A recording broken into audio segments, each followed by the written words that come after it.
بسم الله الرحمن الرحيم الحمد لله رب العالمين والصلاة والسلام على عبده ورسوله نبينا وإمامنا محمد وعلى آله وأصحابه أجمعين أما بعد السلام عليكم ورحمة الله تعالى وبركاته.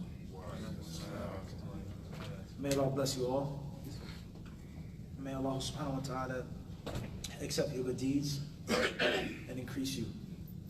May Allah Azza wa Jal grant us all beneficial knowledge and righteous action.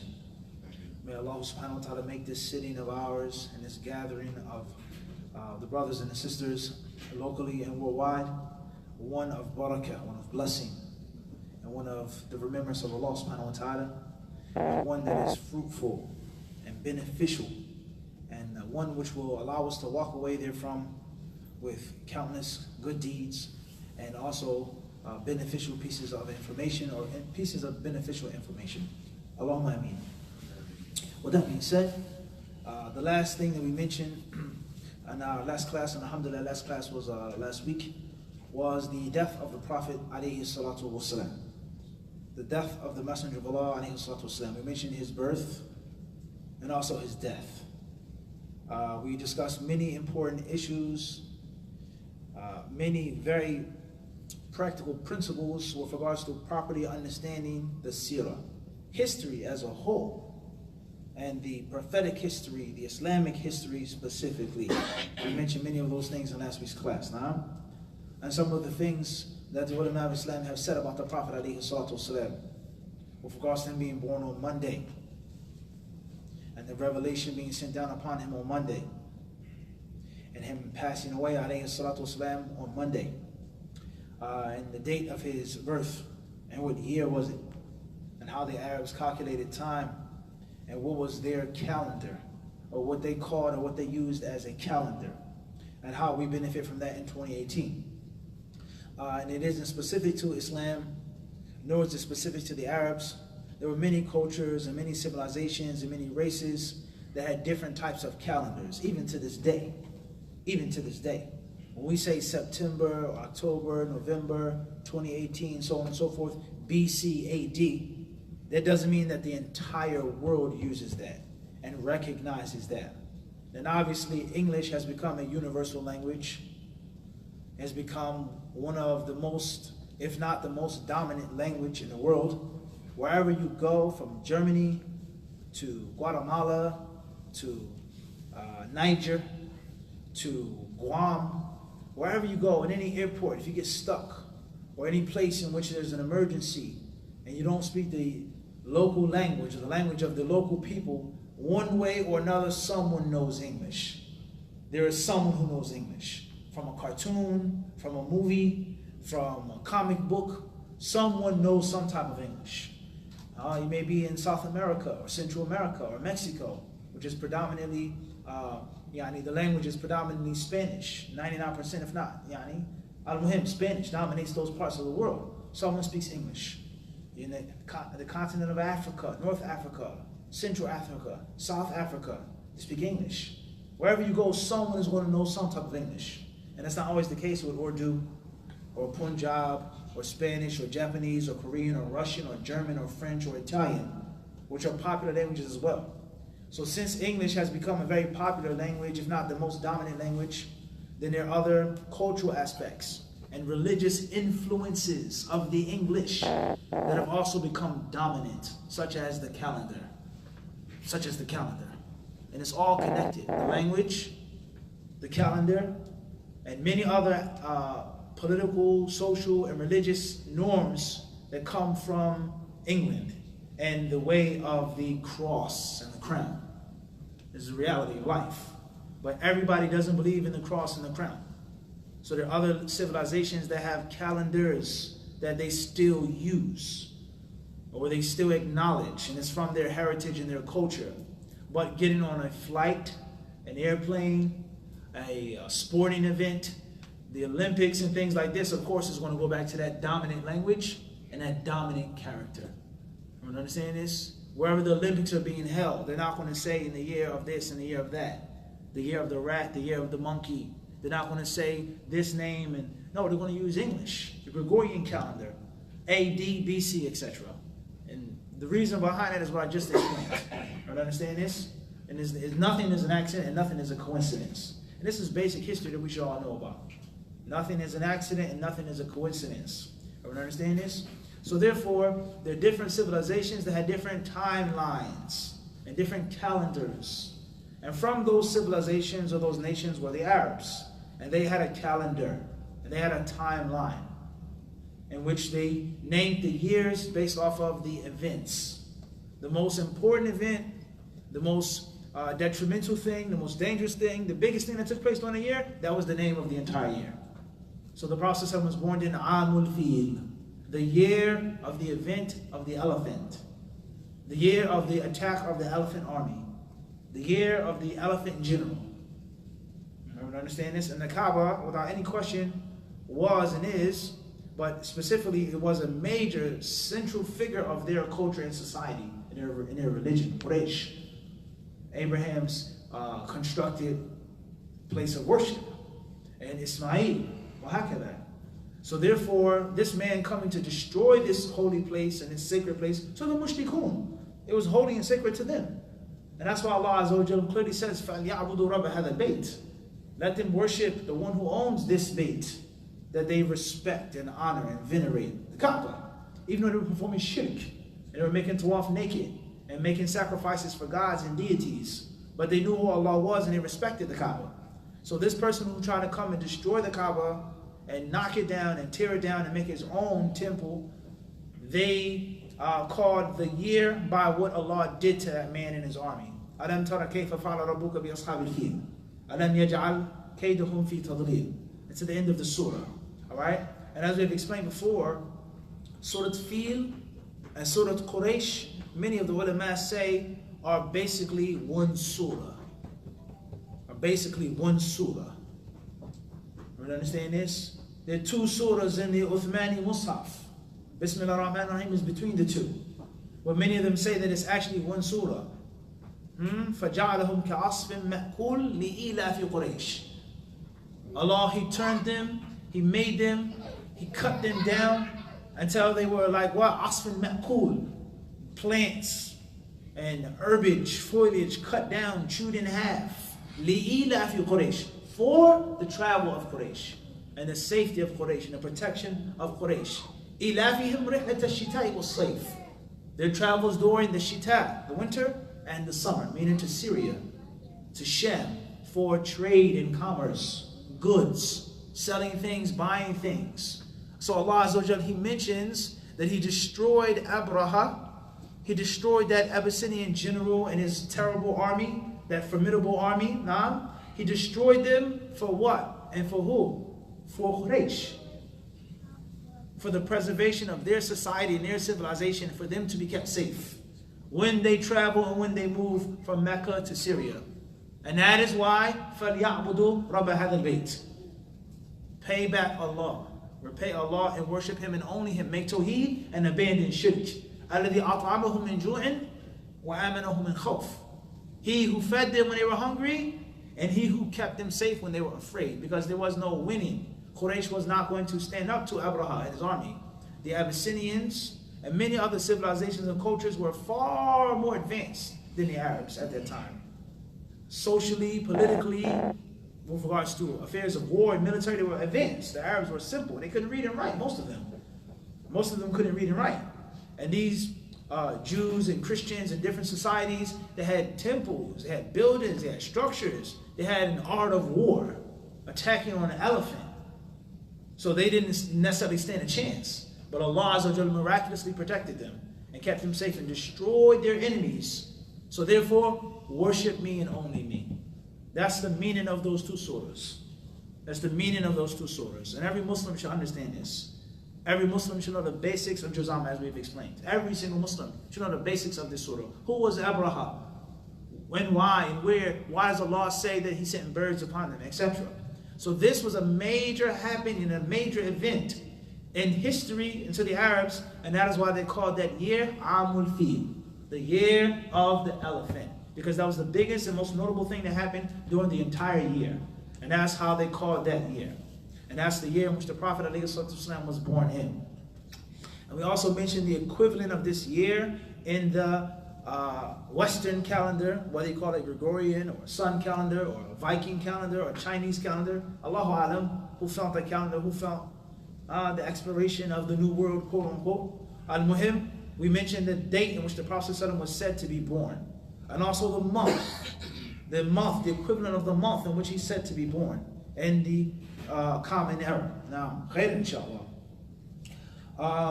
Moving forward, we mentioned last week about how the Prophet ﷺ was shrouded and how he was buried, alayhi salatu wasalam, and some of the people who entered the grave of the Messenger of Allah ﷺ and assisted in his burial. Nawawi rahimahullah ta'ala, he says, قال ويقال كان أسامة بن زيد وأوس بن الخولي معه. He mentions more companions who have said to entered into the grave and placed the Prophet ﷺ's sacred body into his grave. خيرا inshallah ta'ala. He says here, قال الحاكم وأبو أحمد يقال مات عبد الله والد رسول الله صلى الله عليه وسلم ولرسول الله صلى الله عليه وسلم 28 شهرا وقيل 19 وقيل 17 وقيل شهران وقيل مات وهو حمل أو حمل وتوفي بالمدينة. قال الواقدي وكاتبه محمد بن سعد لا يثبت عنه أنه توفي وهو حمل. طيب. He then discusses how old was the Prophet's father when he died, when he became an orphan. And we know that a person being an orphan in English or in American or Western values or cultures has a bit of a broader meaning than that in Arabic or the Islamic sense.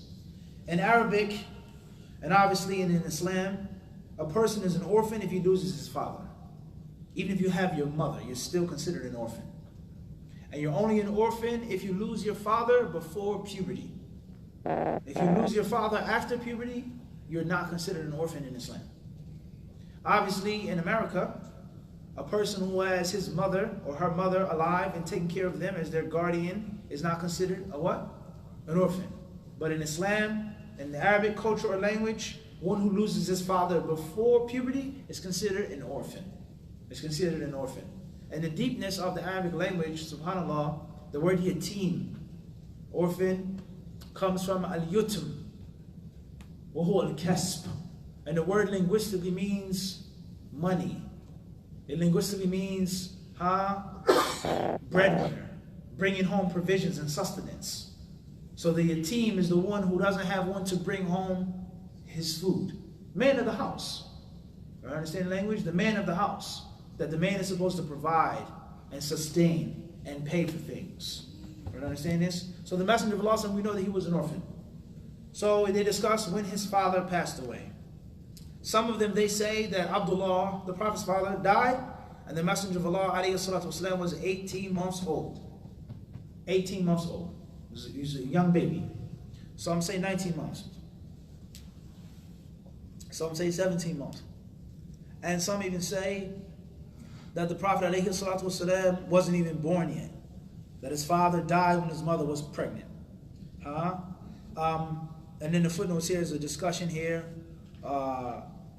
It says, الذي عليه جمهور العلماء أن أبا نبينا محمد صلى الله عليه وسلم عبد الله ابن عبد المطلب قد توفي ورسول الله صلى الله عليه وسلم حمل في بطن أمه.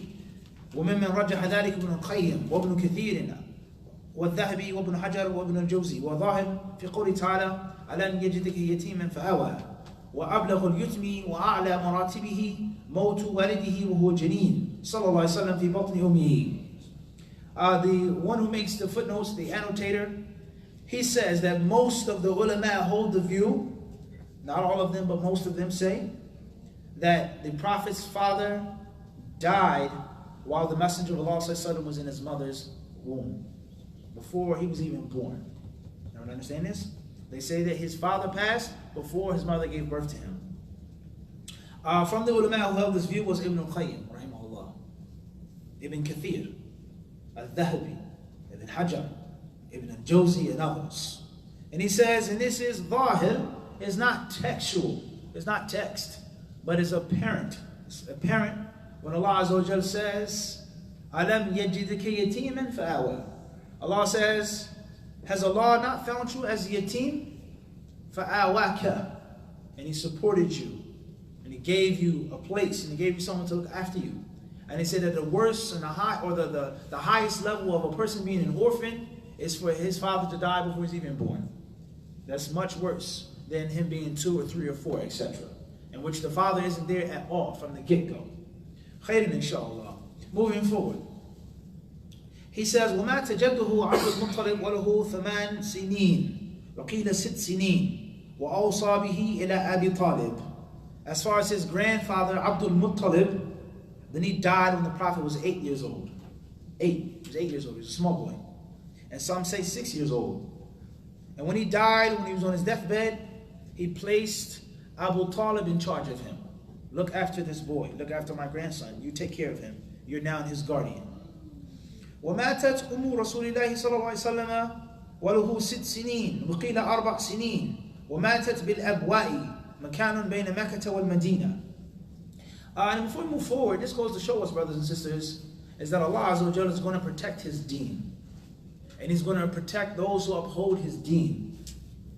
It doesn't matter who or through whom or how, but Allah will protect the deen. And then Allah Azza wa Jalla, He could place a non-Muslim or wicked person to do certain things that He wants for the protection of His deen. The Messenger of Allah was kept safe by these people who were mushrikun. They were people of shirk. They worshipped idols. They had deities. But Allah Azza wa Jalla, He made them to look after the Prophet alayhi salatu wasalam. Another lesson that we take from this, learning this part of the seerah, and we have to never ever forget this, guys, that we just don't read this just for information, just for facts. But it has to be tangible benefit that we get from it. It has to be a tangible benefit that we get from it. It has to be nutritional value. It can't just be junk food from a class. It sounds good. Oh, that's nice. And I've memorized this, and I've heard this, and I've studied this book. But it has to be something that we benefit from it in our daily lives in Philadelphia, Pennsylvania. On a daily basis. And that is the definition of ilm nafi', beneficial knowledge. And it's not just a fact or a piece of information or a theory. Something that's romanticized and, oh, that's nice, it sounds good. No. It has to be something that you benefit from. And from the things that we benefit is that it's not important how you start off. Okay? It's not always significant how you start off, but it's significant how you end, how you finish, how you stop. The end of the race is the most important thing. So the Prophet was alone. The Prophet, he went through these hardships, he went through these difficulties, and look what happened in the end. Look what happened what? In the end. And this is something which is a very consistent and vivid Quranic theme. And many, many surahs. And from the most vivid of those surahs is Surah Yusuf. How he started off. And all of the tribulation that he went through, and the strife that he went through. Fitna after fitna after fitna after fitna. With his brothers, his fathers, those who had captured him or captured him, took him into slavery, sold him, that scandalous woman, the jail, the prison, and it never stopped. But at the end, he got on the throne, and they bowed down to him. And he says, this is the interpretation of my dream from all those years ago. Those years ago when I saw those planets, those things prostrating to me, this is the interpretation of it right now. So you may start off, it may be in a rough way or rough manner. You may go through things in your life. You may be a non-Muslim. You may be wicked. You may be this, you may be that. What's important is how you die. What's important is how you end, how you finish. And Allah Azza wa Jalla will test His servants. He will test His servants. So don't ever forget that at the end of the day, the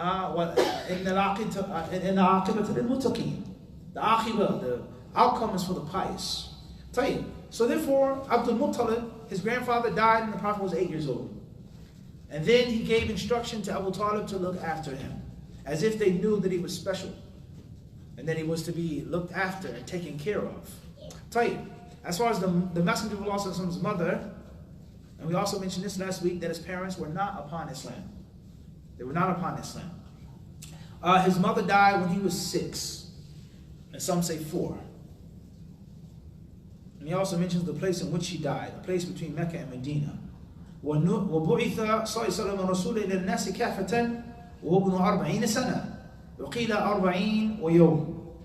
And he was made a messenger to all of mankind at the age of 40.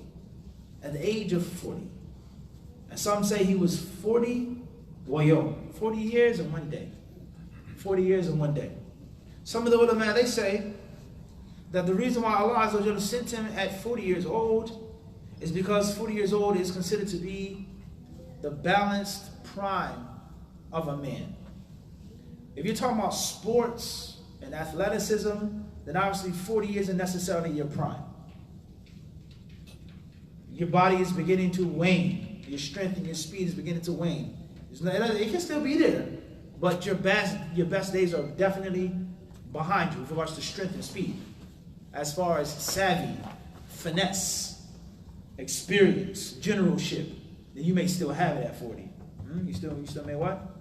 You still may have it. And you may be better than some of the young guys on the court or the field, right? You may have to school them, show them. Especially if they get a little disrespectful, right? Start talking crazy, right? You put some more old school moves on them. And this is proven in sports. You have some athletes, some veterans that are very, very, very good. But their goodness is, like I said, in finesse and savvy. But the sheer raw speed and raw strength is generally behind them. The best of it. But as far as Islam, as far as a person living as a man, as far as a person being a leader, a scholar, and things like this, then 40 years old is considered to be the beginning of your prime. Whereas your body isn't decrepit, you're not old and aching and aging, and your bones are brittle and cracked up, but you're not young. And the things which are stereotypically or presupposedly attached to youth, such as haste and impulsiveness and narrow-mindedness and short-sighted, and strong, oftentimes uncontrollable lust as a young man. And this is one of the wisdoms of the Prophet ﷺ saying about the people on the Day of Judgment, that we be punished by Allah.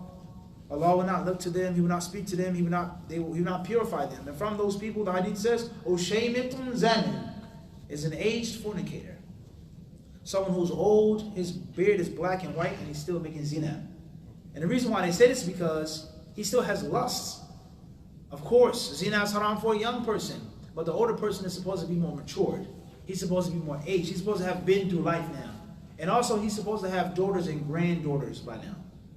So he's supposed to have begun to pump his brakes a little bit. I can't keep doing this. It's not right. Not only is it not right, it's bad, it's haram, but now I have little girls that are growing into young women. All right? And we all know that this is one of the reasons why many men don't like having girls. We explained this in the khutbah before last week. Way of flowers, right? About the Prophet ﷺ statement, Man ala jariyataini hatta tablugha ja'a yawm al-qiyamati ana wa huwa wa dhamma asabi'ahu. The narration of Anas radiallahu anhu, the Prophet ﷺ, he said that he who raises two girl children until they reach puberty will be like this with me, in paradise. He who has two girls and he raises them until they're old enough. So we said that the Arabs in general, they weren't necessarily fond of having girl children. And we explained some of the reasons why they weren't fond of having girl children. Their jealousy, their sense of shame and dishonor. That man, Qais ibn Asim al-Taymi, he was a warrior and he was fighting. And he went to war with a neighboring clan or neighboring tribe, and his daughter was captured. And she was taken as a spoil of war, a concubine.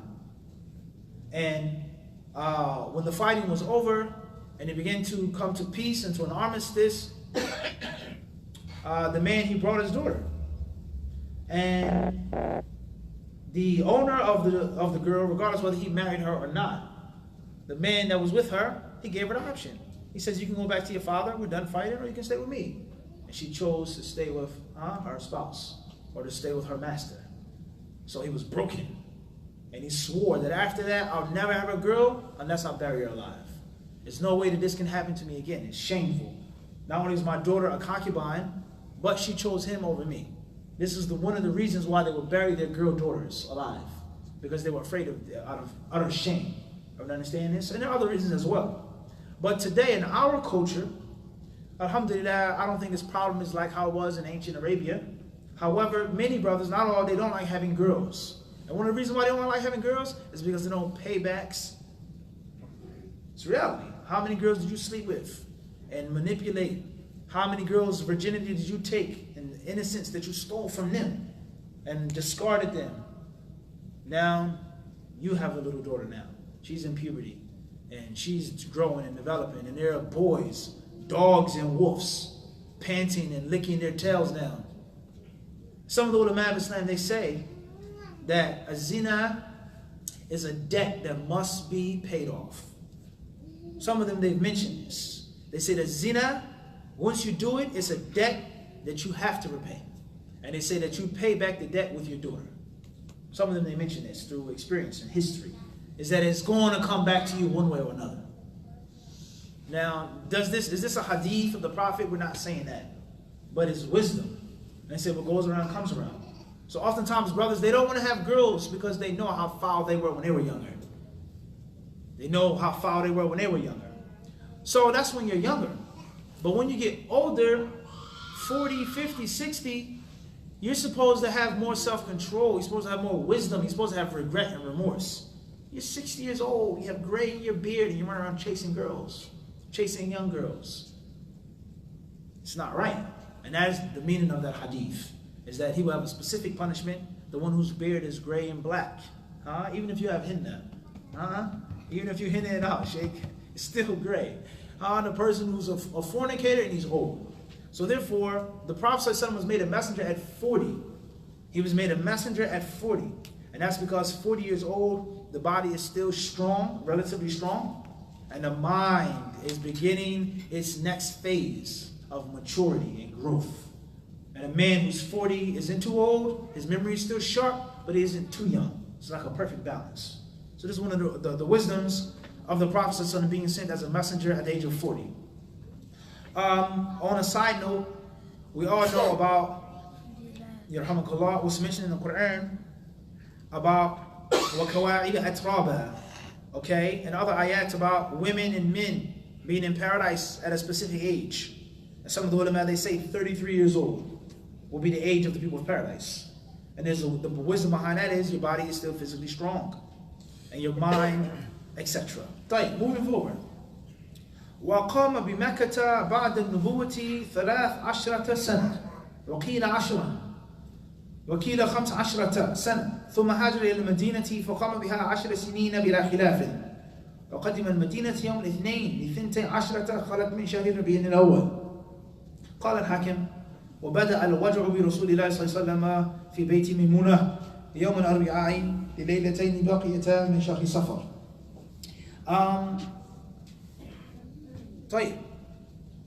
So the Prophet ﷺ was made a messenger at 40.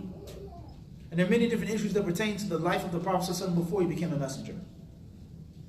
First, or one question one may ask is, what was the religion of the Messenger of Allah before he was a messenger? What was his deen?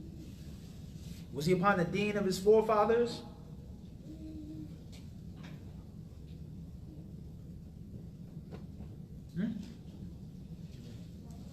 Was he on the deen of his forefathers? Yes or no? No, you say. You say he was protected from being on the deen of his forefathers. Teacher, what you think? Sheikh. He was on the deen of his forefathers. What you say, Sheikh? The deen of his forefathers. He was. Ibrahim was his forefather. Watch out for the curveball, Sheikh. That's right. You gotta watch out for the what? Head movement all the time.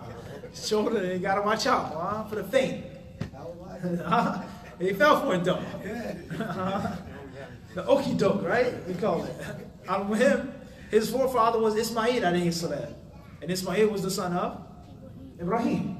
And Ismail was one of the grandfathers of the Arabs. And he was a monotheist. Now, that's one way of looking at it. Another way of looking at it is, he wasn't on the religion of his forefathers, meaning his direct forefathers, the people of Shirk. So he wasn't a messenger, he wasn't a prophet. The way of Ibrahim and Ismail, much of it was preserved, but much of it was lost. And the people had switched and changed and replaced it with shirk and kufr and murder and all the crimes that they were making against themselves and against Allah. So the Prophet wasn't upon the way of those forefathers, but he was upon the way of his real forefathers. And this is important. As we explained last week about, I think it was maybe the first class, I'm not sure, about knowing your lineage and your heritage. And it doesn't mean that you're a nationalist. And it doesn't mean that you're a bigot or a fanatic. It doesn't mean that you're a racist. It does not mean that. As Allah clearly tells in the Quran that He made us into tribes and clans. He made us into families and races. for us to know each other. You don't know who's your family, how can you respect your family and treat them kindly and give them dawah? You don't know who your father is. And it's not an accident. It isn't an accident. It's not an accident why it is such a hard line stance pushed against any type of speech about someone's background or ancestry in our community, in our country. It's not an accident. Because once you do that, it's going to change you as a person. Once you do that, it has an effect on you as a person with regards to living properly, giving dawah, and looking after your family and changing your social state. So it's not haram for a person to say, my lineage is Irish. This is where my family was from. This is where my mother was from. So on and so forth. You have this amount of it in your blood. There's nothing wrong with that. Or my family was indigenous American. Or my family came from Africa. There's nothing wrong with that. And knowing your background and respecting your family members. Now going extreme, it's a different story. Becoming a bigot and a fanatic, that's a different story. But to know who you are and where you come from, that doesn't necessarily mean that that's haram in Islam. And it's not an accident why it's such a staunch position put against that. But every other person or race or culture can. It doesn't make any sense. And it's not just a black thing. As I said, Irish. It could be anything. Wherever you come from, okay? So the Prophet ﷺ, they say that he was protected from shirk. He never made shirk. And he never ever felt comfortable with the worship of idols. Even though he didn't have the details of Al-Islam. He didn't have the details of Al-Islam. And this is what's meant when Allah Azza wa Jalla says, وَوَجَدَكَ ضَالًا فَهَدَى. And he found you dal. What a dal mean? Someone would say, literal translation, astray and misguided. But we don't say that about the Prophet ﷺ. He was unaware. He was unaware. As Allah mentions in other ayats, that you didn't know what the book was or what Iman was. So the Prophet ﷺ was unaware of the details of legislation. And then Allah Azza wa Jalla gave him the legislation. He gave them the revelation. But before that, he never ever made shirk. He never made shirk. So him being upon the way of his forefathers is a yes and a no answer. A yes and a what? A no answer. And what brought me to speak about this was, talking about ancestry and lineage and heritage, is that you may have a non-Muslim family member, your mother or your grandmother or your aunt or your aunt, and they may say, why are you following that Arab religion or that Middle Eastern religion or that terrorist religion? You're American, or you're black, or you're white, or you're Irish, or you're this, or you're Puerto Rican, you're Hispanic. That's not your way, that's not the way of your people. Right? Why would you cut your family ties and sever your family ties? Your whole family grew up in a church and was raised in a church. Your mother, your father is a pastor, a preacher. You sang in the choir. Why would you change and try to look like some Arab people? So many people that say, oh no, mom, it's not like that, and Kevin. You don't even necessarily have to agree with that. If you knew your lineage and your heritage, and if you knew your history. If you knew your history. Say, our forefathers were Muslims. What are you talking about, Omi? What are you talking about, Grandma? Our forefathers were Muslims. Those that came to this country from this place or that place. Or the people that were in this country. There's a long discussion on the indigenous people of the country. What were they? We're not getting to that right now. Al-Muhim is that many of them, no doubt, were Muslim. Specifically, with Muslim names. If you take the view or the theory that black people in America came from Africa, that's a view, as I said, a theory. There are other views and theories as well. But if you take that view and that theory, it's a well-known historical fact. A well-known historical fact that many people that came from West Africa, whether they were traders, whether they were slaves, whether they themselves were Moors from North Africa, slave traders themselves, were Muslims.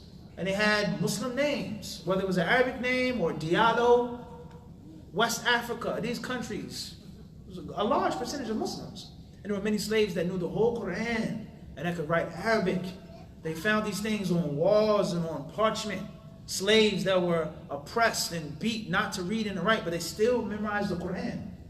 There are documents, there's historical facts that there were rebellions that were made by slaves who came from Liberia and Ghana and other places like this that had detailed knowledge of warfare that was only known to the Muslims who dealt with other tribes and other races like the Arabs, etc. They were Muslims. So if you want to get technical, Islam is the default. And if you want to get technical with the Christianity, the cross was thrown on you through violence. So you have forsaken your forefathers, grandma.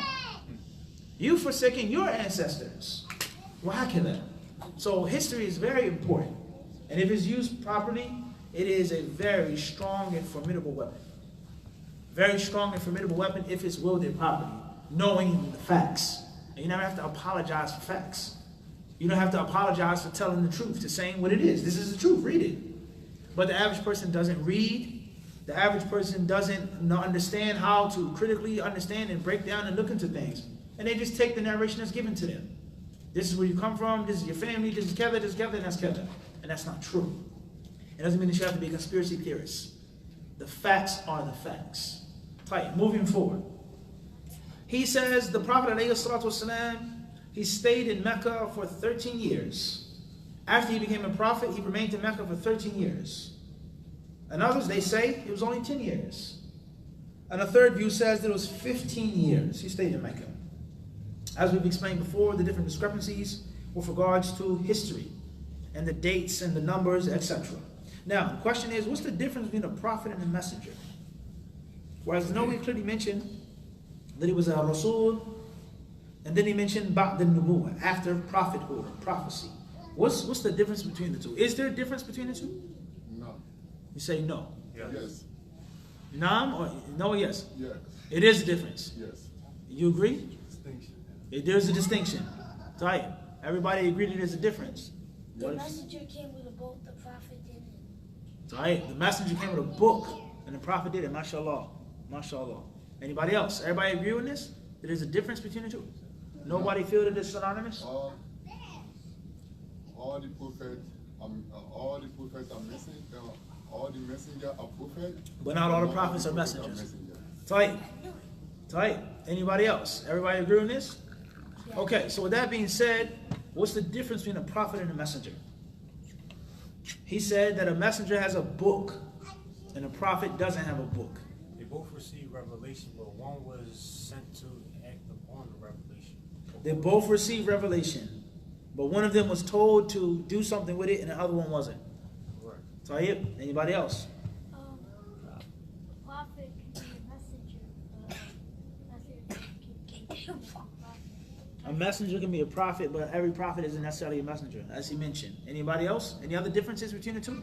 Prophet, he also had to follow the legislation of a messenger that came before him. A prophet had to follow the legislation of a previous messenger. And the messenger followed what legislation? His own? His own legislation that was revealed. That was given to him. Tayyib. We also have the dalil from the Quran that Allah subhanahu wa ta'ala mentioned the messengers. Tayyib. Anybody else? Everybody agree on this? Everybody agree on this? So that's the difference? Or those are the differences? Right, let's move forward, inshallah. I'm not going to give my answer.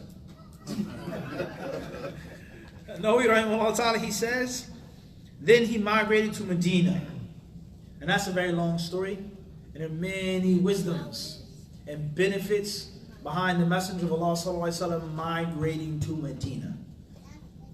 Now, I really don't want to get into this because that's a topic in itself. The differences between Mecca and Medina, the time, the atmosphere, the legislation, the Quranic verses, and the surahs between those two periods of time. It's a long, long discussion, and it's extremely important for our situation as minorities in Western countries. Whether it be Australia or Canada or America, wherever you go. Us living as minorities is very important. And there are many people who have many, many misunderstandings. And unfortunately, I have heard many of these understandings. Some of them were very, very perverse. Very perverse. So let's take an example of this. There was one brother who said, and he was talking about jihad fi sabilillah. So obviously, of course, anytime the word jihad fi sabilillah is mentioned, it's automatically a negative, derogatory sense. There's never anything virtuous. As soon as it's mentioned, it's not, oh, but they're wrong, they're this. It's never, ever Allah and His Messenger say this. Never. Everyone understand this? Whenever the word is mentioned, is what? It's automatic allergy to the word. You ever think about this? There's never, ever, no one is going to say anything about it being positive, regardless of what's going on in this country, but just the fact that this is what the Quran says. But there's always what it isn't. It's not jihad. It is jihad of nafs. And these people are terrorists, and they're not making jihad, and they're not, it's never ever in the positive direction. So this one brother, obviously he was a victim of the times in which we live. So he said, yeah, you know, the brothers, they're talking about jihad, and they're talking about these other things. He says, you know, we as Muslims, we're living in the Meccan period. He says, we live in the Meccan period, akhi. That's what he said. That the Muslims in the world, not just in America, in the world, are living in the Meccan period. So, quick pop quiz. Is this statement, you get a green check or a red X? And why? Why? Green check. What'd you say, akhi? Green check or a red X? Green check. A green check. Allahu Akbar. Allah is definitely the greatest. Green or red? Red. Red. All right, why you get a green check? I believe by what he meant by that statement. La la la la la la la. Yeah, there is no what he meant. That's what he said. That's the true what? Salafiyah. Huh? He said it. You said it. Sahih? There's no interpretation. Why is that statement correct? I believe it's correct because we're in a state in which we don't control the politics of our environment. We don't make policy. We don't control politics. Tayyib. Are you married? Yes. MashaAllah. You have children? Yes. Alhamdulillah. May Allah bless your family. Amen. What year was the legislation of marriage sent down in the Quran? What surah is marriage mentioned? Amma yatasa'alun. Tabaraka alladhi biyadihi al-mulk. Marriage. The rulings of marriage is mentioned in Surah An-Nisa, or Baqarah, or Talaq, Mumtahina. Very good. What else? Ma'idah. What else? Good answers. What else? Wahakida, Qad Sami'a, etc. All of these surahs were sent down where? In Medina. Mecca? Surah An-Nisa in Mecca? No, Medina. Baqarah? Medina. So therefore you have to divorce your wife. What if I say your wife is divorced from you now? There was no legislation of this in where? In Mecca. In the Meccan period. You were married from before, from Jahiliyyah, but the legislation of Islamic marriage and ta'addud, polygamy and mahar and this and that was sent down when? In Medina. So this is just one quick example of how that statement gets a big fat what? Red X. Not a small one, but a what? Everyone understand this? And there are many other things. That's disrespect. Allah says, Al-yawma akmaltu lakum dinakum. And there is no interpretation. No. First of all, he said it. Let alone the fact that you can't make a statement like that. When Allah says, on this day, I have perfected for you your religion. So how can you say that Allah says that the religion is perfected, and it's from the last verses that were sent down about the Prophet, but we're only living in the first 10 or 13 years of it? You're telling Allah that He's wrong, and He made a mistake. And there are many other issues like that. Are we clear on this or not? So that's not a correct statement. Now, Muslims being weak, Muslims not controlling, Muslims being the minority, etc., those are reminiscent of the Meccan period. But you cannot say this the Meccan period. That's disrespect to Allah and His Messenger. 5, salah. Like I said, marriage, buying, selling, hajj, zakat, fasting, they were all sent down where? In Medina. The prayer was made obligatory towards the last years of the Meccan period. All of the legislation came down in Medina. So how can you say we're living in the Meccan period? That's total foolishness and nonsense to make that statement. And it may be kufr akbar to say that. Everyone understand this? Now, do we take lessons from the Meccan period? Of course. Being the minority, being weak, etc. But how long are the Muslims going to keep saying that? And the Prophet ﷺ, he says, "Ihris ala ma yanfa'uk wasta'in billahi wa la ta'jaz." He says, work hard upon that which is a benefit. Seek Allah's help and don't make yourself weak and incapable. So if you keep saying we're living in the Meccan period, we're this, it's going to get what in your head? That we are all weak, we are all small, we are this, we don't have nothing, we'll never have nothing. Like your father says, you're a loser, son, you never amount to anything. You're weak, you're this, you're that. And he keeps telling you and telling you and telling you and telling you and telling you. There's some sons that may use that negativity to push them to be something. But many sons, if not most sons, will end up being a victim of what their father said about them. And those who do become something in life, they'll always have that black shadow over their heads. Always. No matter how much of a champion or a rich business person, he'll always feel insecure. And his father will be on his deathbed, and he'll think, did I make you happy, Father? Have I pleased you? Am I this? Am I that? Everyone understand this? So we have to be very mindful of making statements like this. The Muslims being a minority, the Muslims having weak infrastructure, no one can deny that. But we have to try to change that to the best of our ability, according to the teachings of the Quran and the Sunnah. We are not living in the Meccan period. We're not living in the Meccan period. You cannot make a statement like that. This is the period of perfection of Islam. Applying some of the rules, some of the legislation, etc., perhaps. But your Aqidah always must remain.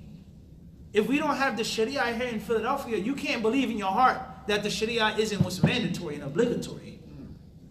The Prophet ﷺ, he tells us, if you see an evil, change it. If you can't change it, speak out against it. If you can't speak out against it, at least hate it in your heart. And if you don't, or hate it in your heart, he says the weakest level of Iman. And another hadith about the prophets and the messengers and how they had hawariyun, they had disciples who followed their way. And then after those prophets and messengers and their disciples came what? Later generations who opposed them, who went against them. The hadith says, so he who fights them with his hand is a believer. He who speaks out against them is a believer. Until the last part of the hadith that says, and there's no part of Iman after that. Habbatu khardalin. Except for a grain of mustard, a mustard seed. If you don't have that belief in your heart, what it's supposed to be like, it's okay, it's all right, because we're living in the Meccan period. Everyone understand this? And there are many, many other reasons why that statement is utterly and totally 101% false. There's no interpretation you can put on that. Everyone understand this? We are the minority, but we still make salah. You have a beard. And the list goes on of things that you do that will only sit down where? In Medina. Are you afraid to be a Muslim in Philadelphia? You walk with a thobe. You have a beard. You're in public. What were the Muslims like in the Meccan period? Everyone understand this? In the early years of the Meccan period, and example after example, why that statement is what? Is erroneous. And no one of true knowledge would make a statement like that, except he's a pacifist, a defeatist, someone who has a very little bit of knowledge to make a statement like that, and he wishes to explain and justify weakness of the Muslims and say we're living in the Meccan period. You can't make that statement. You can't say things like that. So with that being said, there are different styles between the period of Mecca and the period of Medina, with regards to the Muslims being the minority and the Muslims being the majority. With regards to the Muslim having political influence, and obviously that's another problem because they say there's no politics in Islam. Correct? Whenever politics are mentioned, it's always mentioned in a what? A negative, derogatory state. There's no such thing as politics. Whether it's voting, Muslims doing this, there's no such thing as politics in Islam. That's also incorrect Islamically. There were politics in Medina, there were politics in Mecca. How the Prophet behaved, how the companions behaved, what they did. No question. Things that were treaties and agreements, what to do. Politics surrounds life. So no person of real knowledge will make a statement like that. There's no such thing as politics in Islam. Or some who try to be better than that, they say, well, this is a legislative issue and this is a political issue. Who separated the two? The Christians did, church and state. That's a different story. We're not them. And the list goes on and on and on of these misconceptions that many of us have. And the only way out of these misconceptions is going back to the pure and organic understanding. The pure and organic understanding in every aspect of the religion. Every aspect of the deen. Everyone understand this? And the hypocritical thing, perhaps is the last thing I'll say tonight, and I'm not talking about nobody specifically, this is general. But the hypocritical thing is, people they say we live in the Meccan period, or they know politics in Islam, and many of the Islamic rulings that they believe are correct rulings are based off of politics and based off of legislation in Medina. The reason why it's haram to do this is because of a fatwa given that is politically what? Influenced. The reason why we have to say this and do this is because of fatwa that's given in a political atmosphere. And this poor miskin person, he doesn't even realize it. He doesn't even realize that he's just being manipulated and used as a toy or a puppet. So you have to be mindful of this. And the cure is that if you have nothing good to say, then don't say anything. If you don't have that much knowledge, don't speak. If you have a lot of knowledge, if you don't have to speak, don't speak. And don't make these statements like this unless you know what you're talking about. Unless you really know what you're talking about. And even then, you still have to be mindful of what you say. So therefore, perhaps we'll mention this in the next class, some of the benefits and some of the differences between the Meccan period and the Medinian period. Allah subhanahu wa ta'ala surely knows best. Wa sallallahu sallam wa baraka ala abdihi wa rasulihi nabina wa imamina Muhammad.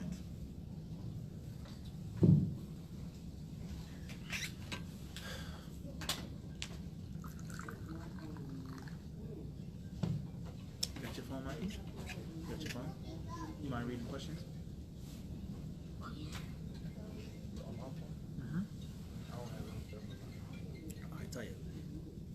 I'll read them. If there are any questions here, we will give precedence to the brothers and the sisters in person first, if there are any. Question says from Nazia H. Assalamu alaikum wa rahmatullahi wa barakatuh. Is there a Q&A after this? Abu Ibrahim Asad says most likely, but it's always a new video. Tayyip, first question says Amira Ali. Assalamu alaikum Sheikh. Can I ask a question here? Q&A, Tayyip. MashaAllah, Jazakallah khairan for informing me. Okay. First question, it looks like a spammer from someone. I'm not going to mention that right now. If he does take the questions, be in the proper format.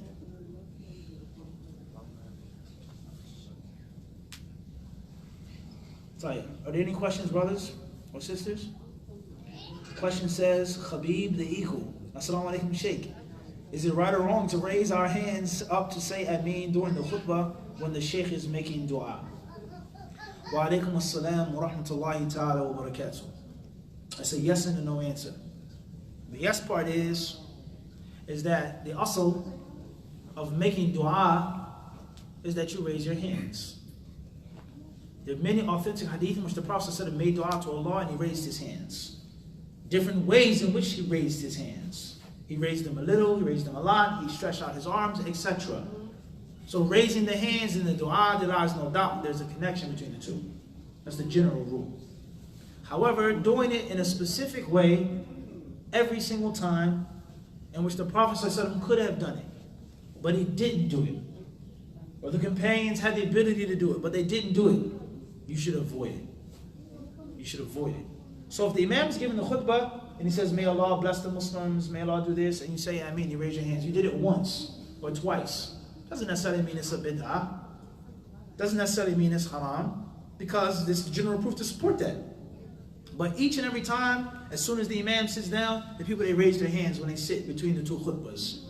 The Prophet gave a lot of khutbahs. As one of the companions narrated, she was a woman. She says, I only learned qaf, sort of qaf, from the Messenger of Allah sallallahu reciting it on the minbar. Many khutbahs the Prophet gave. And it's not mentioned that the companions would do that every time, or that he himself would do it every time.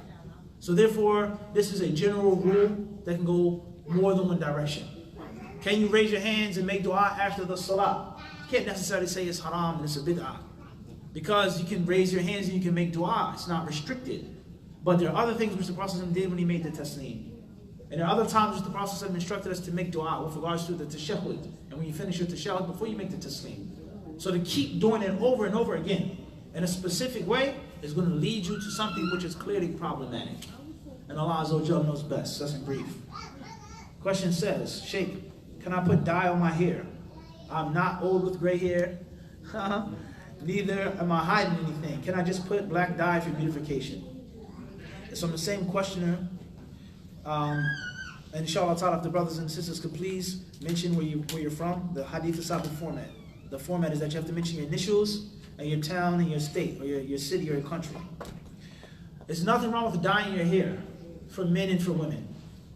Rather, there are certain times and certain types of dye which is recommended.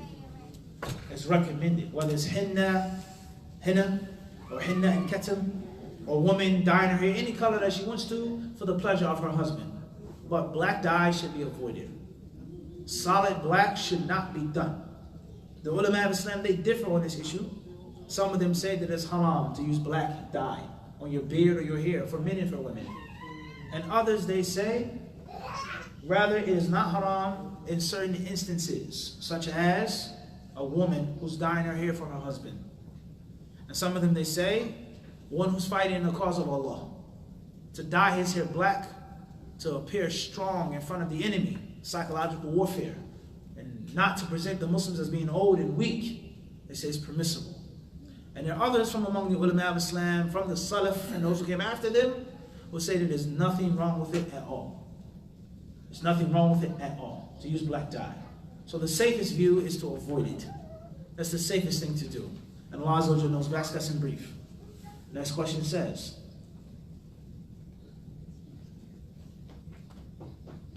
I know there isn't any racism in Islam, but how to deal with racism? Al-Muhim, the concept of racism, I think oftentimes racism is a vague term. Sometimes it's clear what it means, but sometimes the term can be vague and misleading. Discrimination, prejudice, bigotry, fanaticism. I think those words are clearer and more defined. Right? They're more direct to the point. Everyone understand this? Okay? Hating someone just because of their race or their ancestry or their background. All right? Things like this. As we said before, many people, they say that Islam is colorblind and there's no recognition of color in Islam. That's not always necessarily true. Sometimes Islam is color conscious. And Allah mentions that it's from His signs that you have different colors.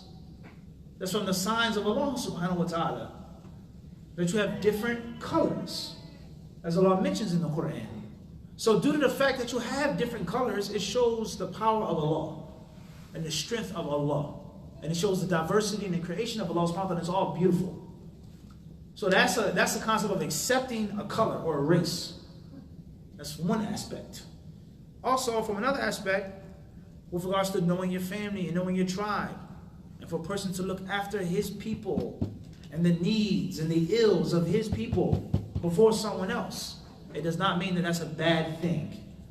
And many people, they say, well, you're being a black nationalist, or you're this and you're that. In all honesty, the people, they know that this brother is not a black nationalist. They know he's not. They know that this brother is not calling to black nationalism or white nationalism. But they refuse to accept the fact that this brother or this sister has the courage and has the guts to talk about the bad social ills that no one else wants to talk about. And we just want to keep ignoring and acting like they don't exist and walking past them. Everyone understand this? It is not happening. It's not real, you know. And it's dead smack in front of your face. And we don't want to deal with it and talk about it. So there's a brother who has the courage to talk about it. And he has the knowledge to talk about it. And he's not afraid and he's not apologetic. So therefore, if you're brave and courageous and you're not apologetic and I'm cowardly and weak and soft and apologetic, you're going to make me look bad. You made me look soft.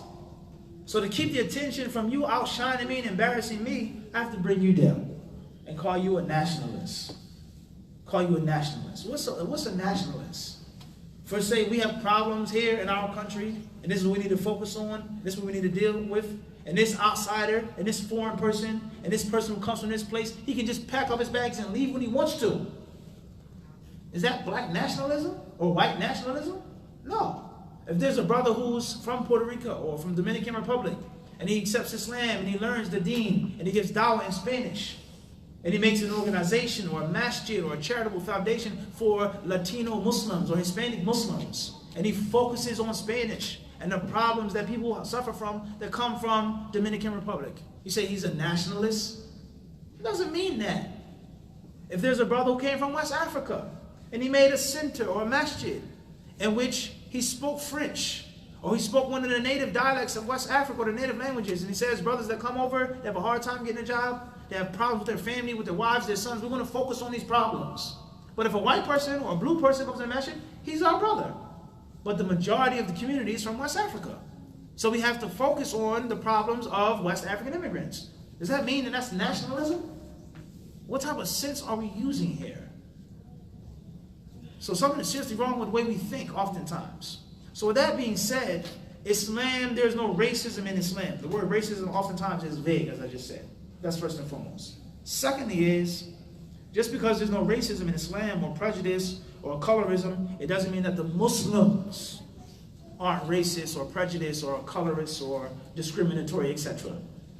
And oftentimes, yani, this is one of the worst things that you encounter here and overseas.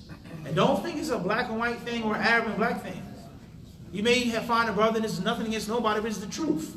This brother, he may come from West Africa. He may be from Fulani tribe, or this place, or wherever he comes from. And his skin may be 10 times darker than yours. And he looks down upon you, and scorns you, and disdains you. And he may call you a traditional term for a cotton picker. And his skin is black. But there's prejudice. There's discrimination. You're a descendant of a slave. I'm a descendant of a king, or a warrior, or a scholar. So this is all around the board. Black, white, Arab, black, Japanese, Chinese, Korean, Chinese. The Jahiliyyah is Jahiliyyah. So people who are Muslims, it doesn't mean that they're implementing Islam properly. And it doesn't mean that they understand Islam properly. And it doesn't mean they practice Islam properly. So oftentimes, and the reality is the reality, you may find the worst racism and prejudice among Muslims. There's no doubt about that. And I can say out of my life, I've never been discriminated against by kuffar as much as I've been by Muslims. Whether they're Arabs or Africans or any other place. This is reality. So we have to make a distinction between the two. Islam is one thing, which is crystal clear. Muslims, a different story. Good Muslims, bad Muslims, knowledgeable Muslims, ignorant Muslims, half and half, etc. So we have to be mindful of the difference. And as I said before, and I'll say this again, is that we don't always necessarily have to become sad or upset or downcast when we talk about racism or the problems that the Muslims have. But sometimes it should help you be a better Muslim and increase you in Iman. And that's because the Prophet ﷺ, he told us it was going to be like this. The Prophet informed us that there are things people would never ever abandon. And from the things that they'll never ever abandon is taking pride in their lineage. And from the things that people would never ever abandon is attacking others and looking into their lineage. This is going to be like this. So when you see these things, it should increase you in Iman. As Allah mentioned in the 33rd chapter, that when the believers, when they saw the Ahzab, they saw the Confederates, they saw the Mushrikun, the conspirators from the Jews, they saw the Munafiqs all coming together to fight them in Medina. They said, this is what Allah and His Messenger has promised us. And Allah and His Messenger have spoken the truth. And it only increased them in Iman and submission. So they saw this terrible sight. They were outnumbered. These people had traded on them, etc. And it didn't make them upset. They didn't become mad and angry, but it made them better Muslims. The Prophet told us is that there will be people who will have the filth of Jahiliyyah. And obviously racism and colorism and feminism and all these different isms, they need to be spoken about. And they have to be addressed. And have to be brought up to the table. And I don't feel it's permissible for us to conveniently ignore them and to say it doesn't exist. That's no such thing, brother. That's not true. And Allah knows best. Next question says, Sheikh, if I'm too lazy and have a lot of hesitation to do everything, what does it mean if I'm caught with the evil eye or something? Perhaps it does. Some of the ulama say that unexplained lethargy and unexplained lack of energy can be from the signs of jinn possession. It can be from the signs of sihr being placed upon you. When a person uncontrollably yawns all of the time. All of the time. Now just think about this now. You may laugh or you may think it's a joke, but it's not a joke. It's a comparison. Think about your phone. Your phone sends you a notification. And the notification says there are 17 apps in the background draining your battery. Right? There's an app on your phone that's what? Causing severe loss of your battery. Close this app. Manage storage. Manage your battery options. Everyone understand this? The app could have a bug. It could be a bad app. Right? The app could be doing something with data, with navigation that you don't know about. And it's doing what? Sucking the energy from your phone and you don't even realize it. So when you're losing energy, your battery is low, something's wrong. Has to be something inside that's parasitical, that's taking and sucking your energy and you don't realize that. So some of the ulama say it's the concept of jinn possession. There are different signs of a person that's possessed by a jinn. And from those signs is unexplanatory or unexplainable laziness and lethargy. And a person is always tired and fatigued and beat down and yawning. And they never feel enthused or energized to do anything. And Allah knows best. Next question says, MK, mashallah, beautiful type. Allah bless you too as well, akhi. Sheikh, is it a must that I have to know the Quran's meaning instead of only read it? You have to know some of the meaning of the Quran without question. You have to know the basics of the Quran, of Surah Fatiha. You have to know the basics of Qul huwa ahad, Qul a'udhu bi rabbil falaq, Qul a'udhu bi rabbin nas. You have to know the basics of what you recite in prayer and what you hear being recited in prayer. The basics, I said. The basics. The layman Muslim does not have to be a scholar of tafsir, but he has to know the bare necessities. And Allah knows best. Question says, AS from St. Louis, Missouri. Assalamu alaikum, Mufti. Is it permissible for a Muslim man to visit a female cousin and stay overnight as long as he has a private room and her mahram husband is present? Wa alaikum assalam wa rahmatullahi wa barakatuh. Just because someone, or you're not a mahram from someone, it doesn't necessarily mean that they're not related to you, or they're not a family member, or there's some type of connection.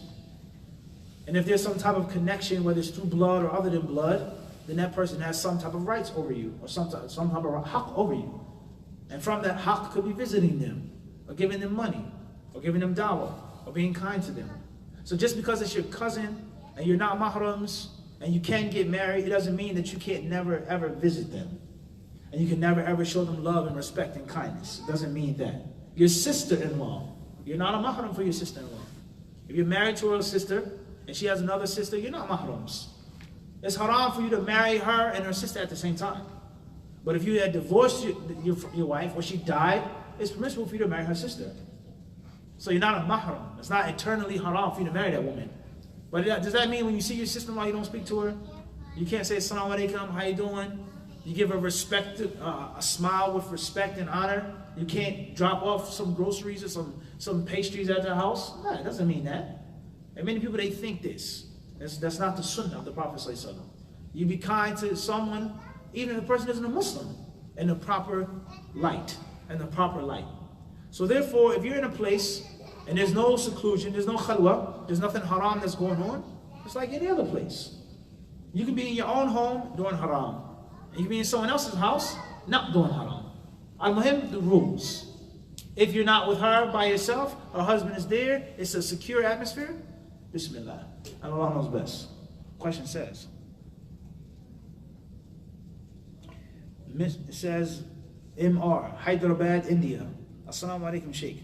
How should I give advice to a close family member about innovations and fake stories of walis, which are common in India? Sometimes I lose my cool. Wa alaikum assalam wa rahmatullahi wa barakatuh. May Allah bless you and all hadith disciples in India. Just tell them the truth. Tell them the truth. Tell them what you've learned. Tell them that Allah Azza wa Jal blessed you to know about the Quran and the Sunnah. And that the Quran and the Sunnah affirms that there are walis. There's no doubt about that. Allah has walis. And Allah Himself is al-wali. And Allah is the wali of those who believe. But not like how we do it here in India, in which you worship the wali, or make tawaf, or light a candle at his grave, or he can marry 10 women, or he doesn't have to pray, or he has knowledge of the unseen, or he can travel from one continent to the next in 2 minutes, and things like this. So there's a balance.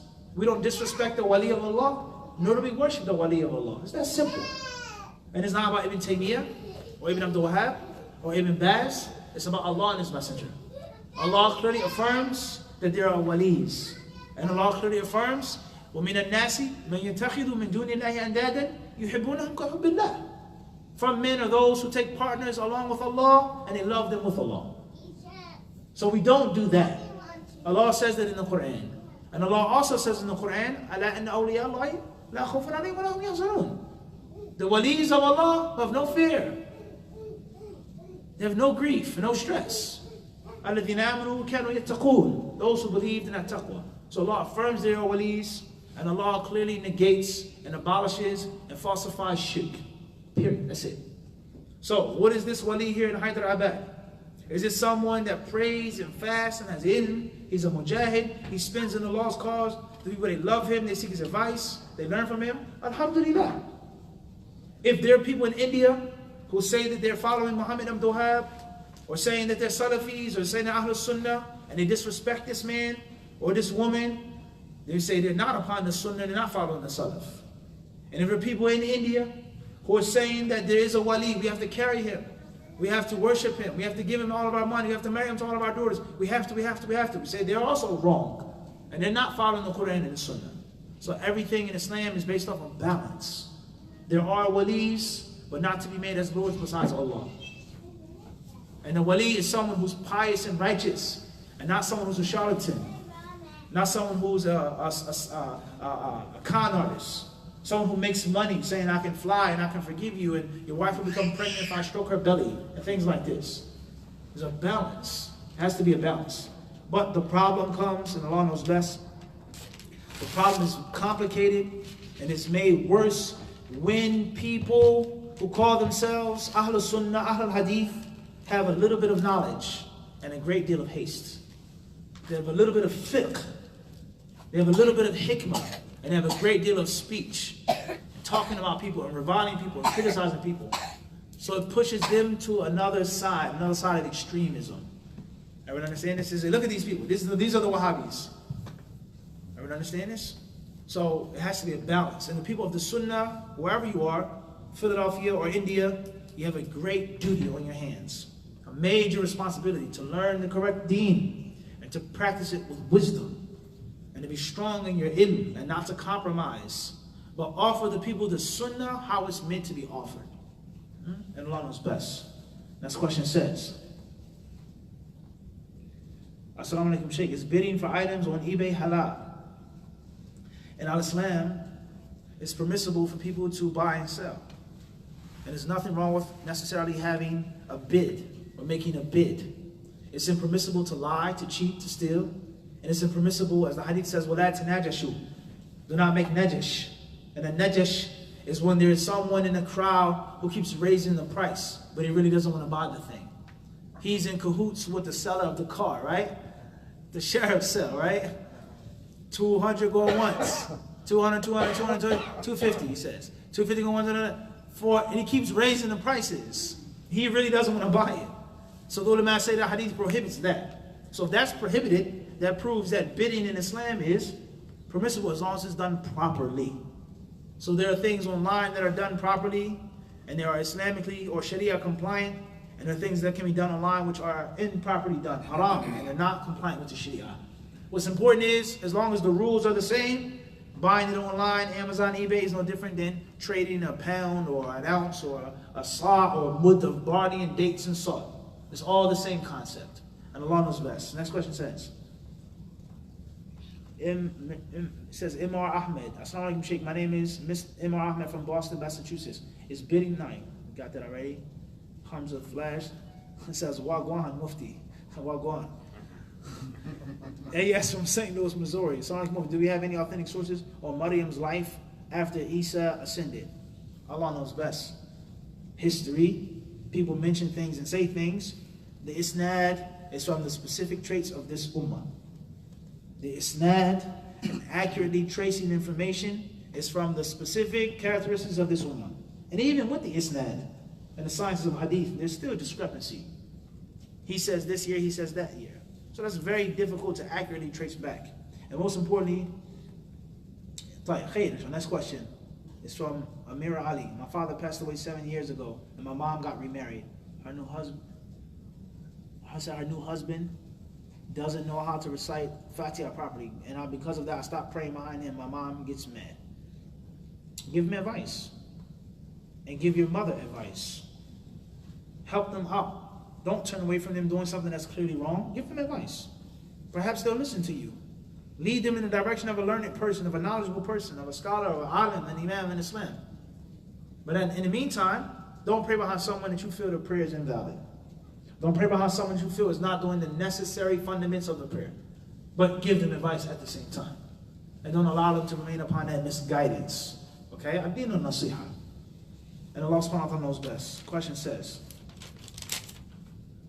should we focus on giving dawah, especially to our people where we are from? Walaikum salam. Yes or no? You give dawah to the people from your town, your city, your locale, and you give dawah to anyone else you encounter. Rather, you may not have the ability to give dawah in your city. You may not have the ability to do things in your city. The Prophet himself, he had to leave his hometown. And he never ever went back there again to live. He passed away in Medina. He wasn't from Medina, he's from Mecca. So you give dawah wherever you can. And wherever the situation is best, that's what you do. But it doesn't mean that you forget about your own family and your own people. Because the Prophet said he left Mecca, but in actuality he didn't leave Mecca. The teachings were still there. The Muslims that had an ilm were still there. He planted that seed in Mecca that was going to remain. Everyone understand this? Let alone him going back to Mecca himself. Everyone understand this? Another very important point is, if you go to another city or another town, or you give dawah in another place, that's fine. But do not make fitna and problems, and your city or your town or your country is bone dry. Something's wrong. If you go somewhere and you become Shaykh al-Islam ibn Taymiyyah, quote unquote, and your country, your city, your town, or your village is nothing, something's wrong. If you're so zealous about dawah and ilm and knowledge and teaching people and saving people, why is your city dead? There's nothing there. There's no ilm, there's no dawah. Something isn't right. Last but not least, to go somewhere and make major problems and to turn people against each other after they loved each other for the sake of Allah and were with each other for the sake of Allah, and bring some nonsense or some bogus, vague terms and fancy terminologies and some exotic concoctions to justify a tafriq, to justify splitting people up. Brothers that were brothers for the sake of Allah upon the sunnah, they don't even speak to each other now. You see him, you make a mean mug, harder than when you see a kafir, because of you. But back home in your town, in your city, wallahi, I haven't heard or seen anything about your town. Ilm and da'wah and knowledge. There's nothing there. Something has to be what? And we mentioned this the summer before last, if not the last summer. We mentioned this on the night shift. We mentioned this. Use your minds, use your eyes. Something isn't right. As far as this is where I'm from, but I moved to another city, I go back to that place, I give dawah there are people there, tell you, alhamdulillah, that's not wrong with that, that's not haram. But for you never ever to go back to your city, your town, ever. And for you to be a major means of fitna and conspiracy and scandal in another foreign land in which you live like a king, something isn't right. And oftentimes we choose blindness. We like to conveniently become ignorant, but the facts are clearly in front of your face, and Allah knows best. If you feel I'm talking about you, then I'm talking about you. If the shoe fits, then what? You gotta wear it. Question says, we know that when the imam reaches the minbar, we're not allowed to speak after that. So is this after he gives salams? When the adhan is called, after the call gives salams, do we repeat after the mu'adhin? Repeating after the mu'adhin is not what's meant by speaking and talking. Speaking and talking about things that are not pertaining to the adhan. Rather, it's permissible to speak to the imam if the imam speaks to you. If the imam asks you a question, you can respond to the imam. But speaking to other than the imam, or talking about that which is other than the adhan and things like this, that's what's meant by that ruling from those hadiths. And Allah subhanahu wa ta'ala knows best. This is where we want to stop here tonight. Wa sallallahu sallam wa barak ala abdihi wa rasulihi nabiyyina wa imam Muhammad. What's your last question, Akhi? Regarding greeting, when someone says assalamu alaikum wa rahmatullahi wa barakatuh, and you reply wa alaikum, and say that this was from the hadith mentioned, the hadith from the Messenger of Allah, where he said that you have left me nothing else better to say. Is that fabricated, or is this actual? Whenever someone gives you the salams in full length, you give them the salams in full length. That's the direction of the Quran. Whenever you're given a greeting, then give that which is better, or at least give equal. And the Prophet ﷺ, and the authentic, well-known hadiths, he would give the people the salams, they would give him the salams, and it would be equal or better. And Allah Azza wa Jalla knows best. Fadli. Go ahead. Like, you know,